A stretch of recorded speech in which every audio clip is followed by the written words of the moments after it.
Hello दोस्तों, नमस्ते, प्रणाम। आइए आप लोग के बीच में बहुत सुंदर एक नटका गीत गाने जा रही हूँ। छूट गई अवध नगरिया, कठिन जंगल के डगरिया। छूट गई अवध नगरिया, कठिन जंगल के डगरिया। सिया संगे चले दोनों भैया, कठिन जंगल की डगरिया।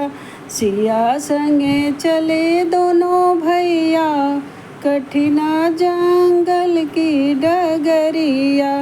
छूट गई अवध नगरिया, कठिन जंगल की डगरिया। छूट गई अवध नगरिया, कठिन जंगल की डगरिया। 4 महीना गरमी के दिनवा, 4 महीना गरमी के दिनवा।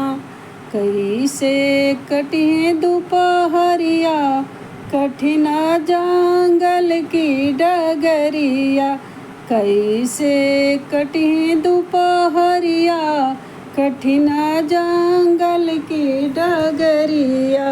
छूट गई अवध नगरिया, कठिन जंगल की डगरिया। छूट गई अवध नगरिया, कठिन जंगल की डगरिया। 4 महीना बरसात के दिनवा, के नाल गई है छतरिया। कठिन जंगल के डगरिया।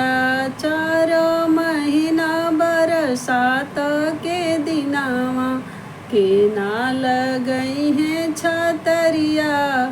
कठिन जंगल के डगरिया। छूट गई अवध नगरिया, कठिन जंगल के डगरिया। छूट गई अवध नगरिया, कठिन जंगल की डगरिया। 4 महीना जाड़ा के दिनवा, 4 महीना जाड़ा के दिनवा।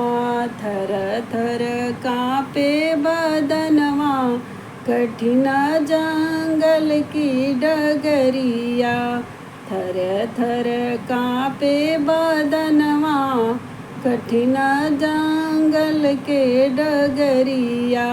छूट गई अवध नगरिया, कठिन जंगल की डगरिया।